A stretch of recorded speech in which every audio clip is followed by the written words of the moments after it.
Well, welcome back, ladies and gentlemen. This is a new stream, so hopefully you can been able to find it. I'm having a few technical problems this morning with the internet, so hopefully we've connected again. Well, let's hope we don't have any more of those gremlins today. We can just enjoy another great day's bowling of the Crown Green variety. Well, Steve seems happy with it, so let's crack on. Let's get back to our game. Louise Ollerton versus Cheryl Caswell. And Louise led the jack out here, finger peg into the quick corner. Led one a couple of inches at the side of the jack. Cheryl's reply, just 6-7 inches short, give up. And Louise likes this one, she's jogging after it. Looks a little bit too far and underneath, but it'll finish in a good shot if that jack moves. Still be in the equation. So Cheryl just needs to play a couple of feet over, that's all, and I think she has done. Chance just underneath though, just underneath, can't win. Another one to Louise. Being a Garswood Hall bowler, I would imagine she's looking longingly into that far corner. Of course, nowhere near as far as Garswood Hall, but still a long way nonetheless.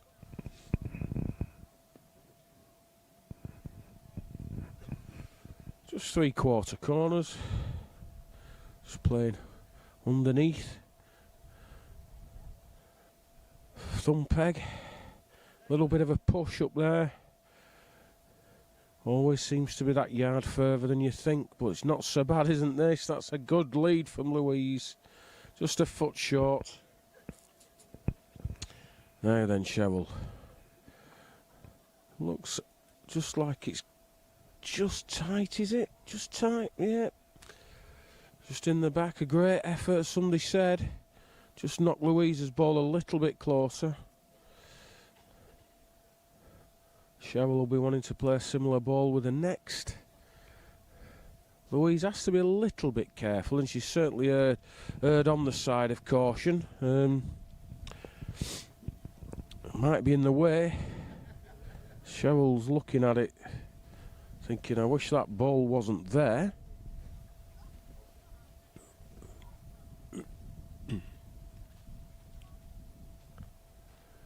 Right, getting ready to send.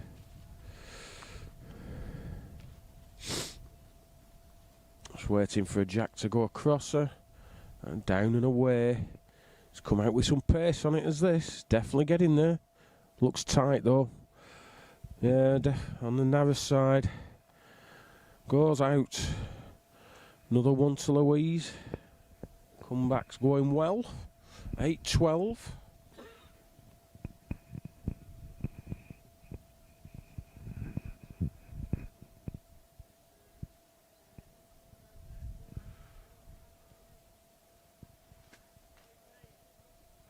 Just changing the mark slightly, coming away from the full corner mark.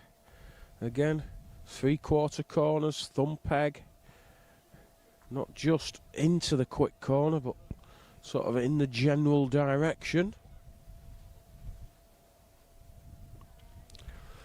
Looking okay, this good pace on it. Not a bad road, finish about, what, 18 inch at the side, 15 inch, good ball. Now Cheryl's got to be careful not to overreach.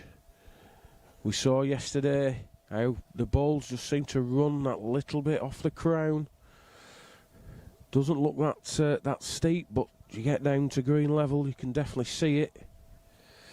Louise has corrected, she'd no need to. Tried to take some out, and she's left it a couple of yards short, just one down. Cheryl's getting a bit of advice from the side. I'd be keeping the same pace on and Well, Louise has just stood in front of the end, so I'm going to have to move. She's took all the pace off. Maybe she's going to lick it with a dead un. Licked it with a dead un. Licked it with a dead un like it wasn't there. Good ball. Playing full of confidence. Standing on the mat and looking at a ball 15 inch of and thinking I can beat that. That's the way you want to be playing. That's when you know you're on form and on fine fettle.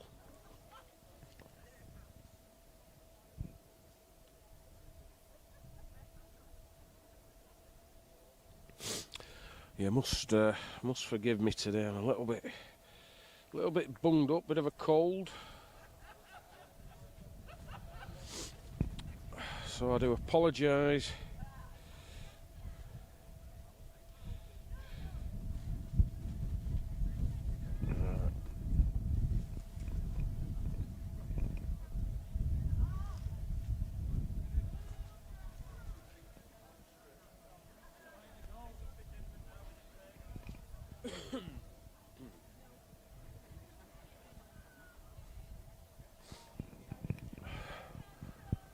Just checking the see if you're all back. I think we have 152 watching at the moment.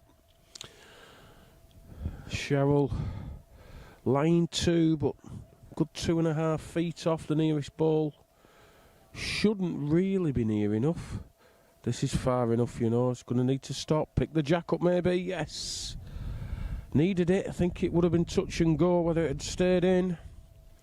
Needed that one. So that's 9-13. I'll try and update you with some scores. Oh.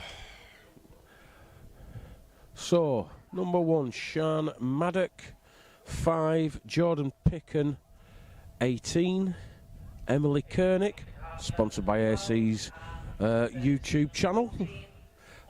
She's currently 18-7 up with Julie Gardner.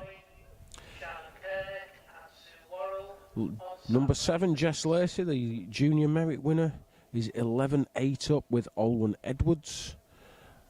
And game 9 and 10, Carol Verdon, she is 6-11 down with Chloe Hurst. So you're bang up to date with all the scores. A lot of standby games being called on.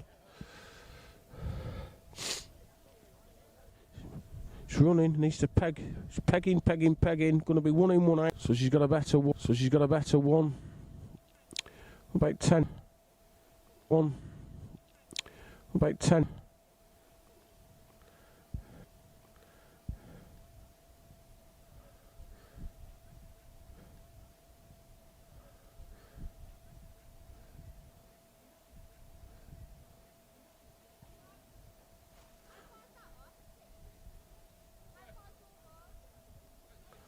Cheryl's asking.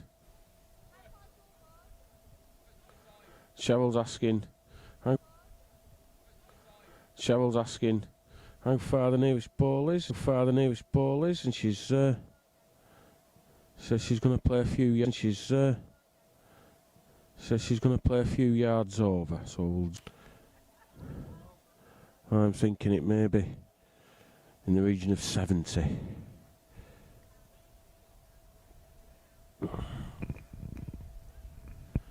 Just waiting for, I think she's waiting for Chloe Hurst to send the ball.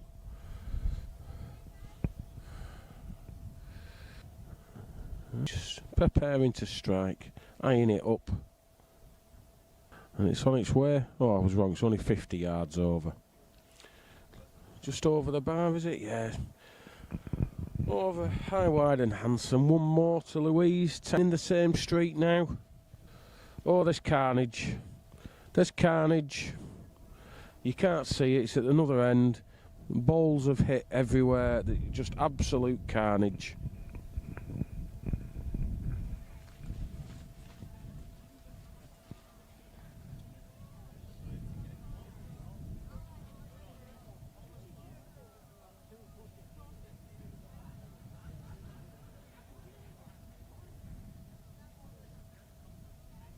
Evelyn, that ball needs to go back over there. That one, yeah. And that ball needs to go about a foot, maybe 15 inches that way. But about there. Can't be accurate, but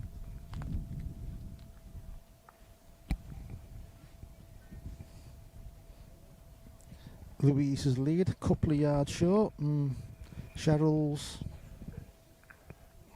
winning, but with not a great one. sorry, Steve, just sorting out the carnage with Evelyn. Well, yeah. You'd think they might have just given him a yard of room here, wouldn't you? I'm sorry, I'm laughing at something you can't see. I think that's the first sign of madness, isn't it?